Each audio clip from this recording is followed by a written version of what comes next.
Hey guys, welcome back to another episode of Creator. Friends, അപ്പോൾ ഇന്നത്തെ video എന്താണെന്ന് വെച്ചാൽ ഞാൻ ഏത് വീഡിയോ ഇട്ടാലും എൻ്റെ കമൻറ്റ് സെക്ഷൻ ആയാലും അല്ലെങ്കിൽ നേരിട്ട് ഇൻസ്റ്റാഗ്രാമിൽ കൂടെ ആയാലും എല്ലാവരും ചോദിക്കുന്നൊരു കാര്യമാണ് എന്താണ് ഈ പെൻടാബ്ലെറ്റ് എന്നൊക്കെ. അതായത് ഞാൻ മിക്ക വീഡിയോയിലും ഇങ്ങനെ പെൻടാബ് എന്നൊക്കെ പറയാറുണ്ട്. അപ്പോൾ എന്താണ് ഈ പെൻടാബ്ലെറ്റ്? അതായത് നമ്മളിപ്പോൾ ഡിജിറ്റൽ പെയിൻറ്റിംഗ് ഒക്കെ ചെയ്യാൻ ആഗ്രഹിക്കുമ്പോൾ ചുമ്മാ ഒരു ആഗ്രഹം കൊണ്ടാണെങ്കിൽ നമ്മൾ മൗസ് വെച്ചൊക്കെ അഡ്ജസ്റ്റ് ചെയ്ത് നല്ല രീതിയിലൊക്കെ ചെയ്യാൻ ശ്രമിക്കും. അപ്പോൾ കുറച്ചുകൂടെ സീരിയസ് ആയിട്ട് എടുത്ത് ഒരു പ്രൊഫഷണൽ രീതിയിൽ തന്നെ ചെയ്യാൻ വേണ്ടി ആഗ്രഹിക്കുമ്പോഴത്തേക്കും ഒരിക്കലും നമ്മുടെ മൗസ് ഇതിന് നമ്മളെ സഹായിക്കത്തില്ല. അപ്പോൾ ആ ഒരു അവസ്ഥയിൽ ആ ഒരു സാഹചര്യത്തിലാണ് നമ്മൾ പെൻടാബ്ലെറ്റ് യൂസ് ചെയ്യുന്നത്. അതായത് മൗസ് കൊണ്ട് വരയ്ക്കുന്നതിന് പകരം അതേ സിസ്റ്റത്തിൽ ഈ ഒരു പെൻടാബ്ലെറ്റ് കണക്ട് ചെയ്തിട്ട് അതിനകത്ത് ഈ ടാബ്ലറ്റിൻ്റെ കൂടെ വരുന്ന പെൻ ഉപയോഗിച്ച് അല്ലെങ്കിൽ ഒരു സ്റ്റൈലസ് ഉപയോഗിച്ച് നമ്മൾ വരയ്ക്കും. അപ്പോൾ നിങ്ങൾക്ക് നോക്കി കാണുന്നുണ്ട്, ഇതാണ് എൻ്റെ കയ്യിലിപ്പോൾ യൂസായിട്ടുള്ള പെൻടാബ് എന്ന് പറയുന്നത്. ഇതാണ് ഇതിൻ്റെ ടാബ്ലറ്റും ഇതിൻ്റെ പെന്നെന്ന് പറയുന്നതാണ് ഈ ഒരു പെന്നാണ് ഇതിൻ്റെ സ്റ്റൈൽസ് ആയിട്ട് വരുന്നത്. സോ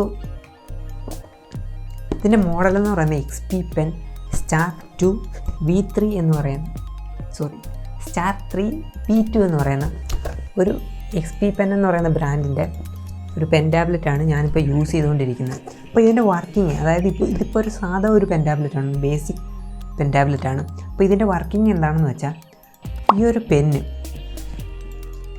ഈ ഒരു ടാബ്ലറ്റ് പോയിൻ്റ് മാർക്ക് ചെയ്തിട്ടുണ്ട്.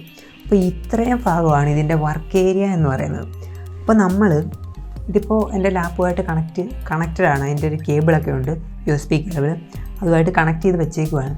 അപ്പോൾ നമ്മൾ ഈ ഒരു പെൻ ഇതിൻ്റെ എവിടെ കൊണ്ടുപോയാലും അപ്പോൾ നമ്മുടെ മൗസ് പോയിൻ്റർ, നമ്മുടെ മൗസ് യൂസ് ചെയ്യുമ്പോൾ നമ്മുടെ പോയിൻ്റർ നീങ്ങത്തില്ല. അത് കണക്ക് തന്നെ നമ്മൾ ഈ ഒരു പെന്ന് ഉപയോഗിച്ച് ഇതിൻ്റെ മുകളിലൂടെ മൂവ് ചെയ്യുമ്പോഴത്തേക്കും നമ്മുടെ മൗസ് പോയിൻ്റർ ഈ ഒരു ഡിസ്പ്ലേയിൽ മൂവ് ആവും.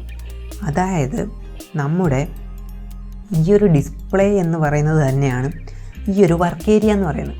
നമ്മളിപ്പോൾ ഈ ഡിസ്പ്ലേയുടെ ഏറ്റവും ടോപ്പിൽ കൊണ്ടുവെക്കുമ്പോഴേ നമ്മുടെ മൗസ് പോയിൻ്റർ നമ്മുടെ ഡിസ്പ്ലേയുടെ ഏറ്റവും ടോപ്പിലെത്തും.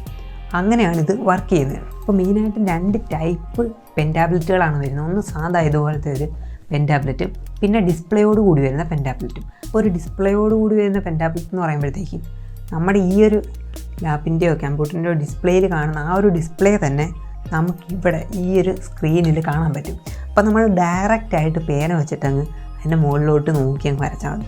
ഈ ഒരു അവസ്ഥയിലെന്ന് വെച്ചാൽ ഞാൻ എൻ്റെ ഡിസ്പ്ലേയിൽ അവിടെ നോക്കുകയും വേണം, ഇവിടെ ഇങ്ങനെ വരയ്ക്കുകയും വേണം. ഇതാണ് ഈ ഒരു സാധാ പെൻടാബ്ലെറ്റും ഒരു ഡിസ്പ്ലേയോട് കൂടി വരുന്ന പെൻടാബ്ലെറ്റും തമ്മിലുള്ള ഡിഫറൻസ് എന്ന് പറയുന്നത്.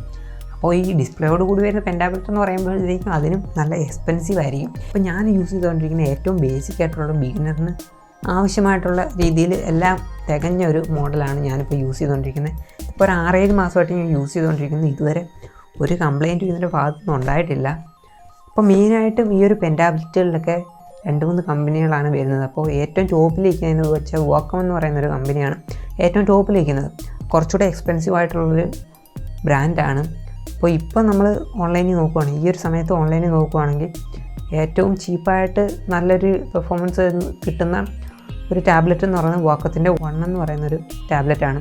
അതിന് ഏകദേശം ഇപ്പോൾ ഒരു 3700 രൂപയാണ് അതിൻ്റെ റേറ്റ് വരുന്നത്. എന്ന് പറയുന്നത് 6 ഇഞ്ച് വർക്ക് ഏരിയയാണ് അതിന് വരുന്നത്. പിന്നെ ഈ ഒരു ടാബ്ലറ്റ് എടുക്കുകയാണെങ്കിൽ ഇതിന് 8 ഷോർട്ട് കട്ട് കീസ് നമ്മുടെ ടാബ്ലറ്റിൽ തന്നെ വരുന്നുണ്ട്. അപ്പോൾ ആ ഒരു വാക്കത്തിൻ്റെ 1 എന്ന് പറയുന്ന ടാബ്ലറ്റ് വേറെ ഷോർട്ട് കട്ട് കീസൊന്നും വരുന്നില്ല. ഈ ഒരു ഷോർട്ട് കട്ട് കീസിൻ്റെ കാര്യം പറയുവാണെങ്കിൽ ഈ ഒരു 8 ഷോർട്ട് കട്ട് കീസ് ഞാനങ്ങനെ യൂസ് ചെയ്യാറില്ല. കാരണം നമ്മൾ ആ ഒരു കീബോർഡിൽ വർക്ക് ചെയ്ത് പ്രാക്ടീസ് ആയിക്കഴിഞ്ഞാൽ പിന്നെ അത് തന്നെ ആയിരിക്കും നമ്മൾ യൂസ് ചെയ്യുന്നത്. നമുക്ക് എളുപ്പം അത് തന്നെ ആയിരിക്കും. പിന്നെ എന്ന് പറയുന്നത് ഇതിൻ്റെ പ്രഷർ സെൻസിറ്റിവിറ്റിയാണ്.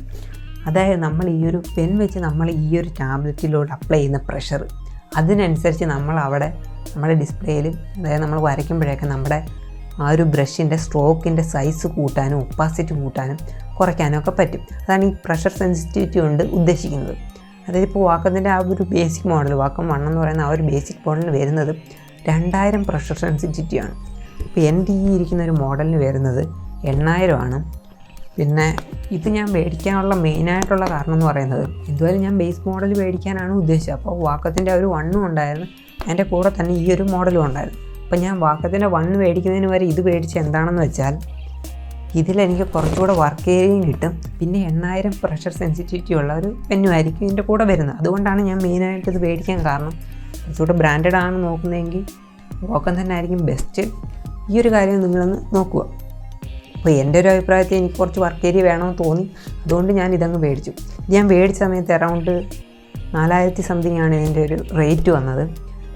ഇപ്പോൾ ആമസോണിൽ ഈ ഒരു പ്രോഡക്റ്റ് വരുന്നില്ല, എന്തുകൊണ്ടാണെന്ന് എനിക്കറിയത്തില്ല. ഞാൻ നോക്കിയിട്ട് ഈ ഒരു പ്രോഡക്റ്റ് ഇവിടെ കാണാൻ പറ്റിയിട്ടില്ല. മോഡൽ എന്ന് പറഞ്ഞാൽ Star 3 V2 XP-PEN. അപ്പോൾ ഡിജിറ്റൽ ആർട്ട് ചെയ്യുന്നവർ മാത്രമല്ല, ഇപ്പോൾ നമ്മൾ എടുക്കുകയാണെങ്കിൽ ഈ വീഡിയോ എഡിറ്റിംഗ് ചെയ്യുന്നവർ വരെ ഈ ഒരു പെൻ ടാബ്ലറ്റ് നല്ല രീതിയിൽ യൂസ് ചെയ്യുന്നുണ്ട്. കാരണം മൗസ് യൂസ് ചെയ്യുന്നതിനെക്കാട്ടി ബെസ്റ്റ് ഇത് തന്നെയാണ് ചെയ്യാനായിട്ട്. പിന്നെ ഞാൻ മൗസ് യൂസ് ചെയ്യുന്നുണ്ട്, കാരണം സ്ക്രോൾ ചെയ്യാനും ഒക്കെ അതാണ് സുഖം. പിന്നെ ഇതിനകത്ത് എല്ലാ കാര്യങ്ങളൊന്നും വരുന്നില്ല കേട്ടോ. ഞാനൊരു ബേസ് മോഡൽ എടുത്തുകൊണ്ട് തന്നെ ഒരു നല്ലൊരു പെൻ ടാബ്ലറ്റിലുള്ള എല്ലാ കാര്യങ്ങളും ഒന്നും നമുക്ക് ഇതിനകത്ത് കിട്ടത്തില്ല. പിന്നെ ഇതിനകത്ത് തന്നെ 2 കീസ് വരുന്നുണ്ട്. അപ്പോൾ ഈ ഒരു കീസ് എല്ലാം നമുക്ക് കസ്റ്റമൈസ് ചെയ്യാൻ പറ്റും. അപ്പോൾ ഇതെങ്ങനെ എടുക്കുന്നതെന്ന് വെച്ചാൽ, ഈ ഒരു ബോക്സിനകത്ത് ആദ്യം വരുന്നത് നമ്മുടെ ഒരു ടാബ്ലറ്റ്, ഒരു പെൻ, പിന്നെ ഇതിൻ്റെ ഒരു കേബിൾ, പിന്നെ അതിൻ്റെ മാനുവൽ, അങ്ങനത്തെ കുറേ കാര്യങ്ങളൊക്കെ വരും. അപ്പോൾ ഇതിനകത്ത് തന്നെ ഇവരൊരു സോഫ്റ്റ്വെയറിൻ്റെ കാര്യം പറഞ്ഞിട്ടുണ്ട്. അത് നമ്മൾ നമ്മുടെ കമ്പ്യൂട്ടറിൽ ഇൻസ്റ്റാൾ ചെയ്യണം, എന്നിട്ട് ഇത് കണക്ട് ചെയ്യണം. അങ്ങനെയാണ് ഇത് വർക്ക് ചെയ്യുന്നത്. അതിനകത്ത് നമുക്ക് ഈ ഒരു സാധനങ്ങളൊക്കെ കസ്റ്റമൈസ് ചെയ്യാൻ പറ്റും, ഈ ഷോർട്ട് കട്ട് കീസും കാര്യങ്ങളൊക്കെ. അപ്പോൾ ഈ പെൻടാബ് എന്താണ് എന്ന് പറഞ്ഞു തരാൻ വേണ്ടിയിട്ടുള്ളൊരു ചെറിയൊരു വീഡിയോ ആണെന്ന് ഞാൻ ഉദ്ദേശിച്ചത്. അപ്പോൾ ഇതിൻ്റെ ഒരു ഡീറ്റെയിൽഡ് റിവ്യൂ, ഇതിപ്പോൾ ഞാൻ മേടിച്ചിട്ട് ഒരു 6-7 മാസമായി. ഇതിനകത്ത് എന്തൊക്കെയോ ഉണ്ട്, ഒരു അൺബോക്സിങ്, അങ്ങനെ ഒരു ഡീറ്റെയിൽ റിവ്യൂ വേണമെങ്കിൽ നിങ്ങളൊന്ന് പറയുക, കമൻറ്റ് ചെയ്യുക, അല്ലെങ്കിൽ ഇൻസ്റ്റാഗ്രാമിൽ ഡയറക്റ്റായിട്ട് പറയാം, എന്ത് വേണമെങ്കിലും ചെയ്യാം. ഒന്ന് പറയുക, നമുക്ക് പറയുന്ന ഒരാൾക്കെങ്കിലും വേണമെങ്കിൽ ഞാൻ ചെയ്യുന്നതായിരിക്കും. പിന്നെ പറഞ്ഞ കണക്ക് തന്നെ ഡിസ്പ്ലേ ടാബ്ലറ്റ് വർക്ക് ചെയ്യാൻ ബെസ്റ്റ് സാധനമാണ്. അതായത് നമ്മളിങ്ങനെ 2 പർപ്പസ്, ഒന്ന് ഞാൻ ഇവിടെ നോക്കണം, ഇവിടെ വരയ്ക്കണം, ആ ഒരു കുറഞ്ഞു കിട്ടും. നേരെ ഡയറക്റ്റായിട്ട് നോക്കി അങ്ങ് വരയ്ക്കാൻ പറ്റും. അപ്പോൾ ഉടനെ ഒരു ഡിസ്പ്ലേ ടാബ്ലറ്റ് നമുക്ക് മേടിക്കാൻ പറ്റത്തില്ല, കാരണം നല്ല എക്സ്പെൻസീവാണ്. അപ്പോൾ തന്നെ എന്തുവായാലും കുറച്ച് വർഷങ്ങളെടുക്കും, ചിലപ്പോൾ 1-2 വർഷത്തിനുള്ളിൽ പറ്റുമെങ്കിൽ നമുക്കൊരു ഡിസ്പ്ലേ ടാബ്ലറ്റിൻ്റെ ഒരു അൺബോക്സിങ് നമുക്ക് ഈ ഒരു ചാനലിൽ ചെയ്യാൻ പറ്റുമെന്നാണ് എൻ്റെ ഒരു വിശ്വാസം. അപ്പോൾ ഇന്നത്തെ വീഡിയോയിൽ ഇത്രയൊക്കെ ഉള്ളൂ. അടുത്തൊരു വീഡിയോ ഉടനെ തന്നെ കാണാം. അതുവരേക്കും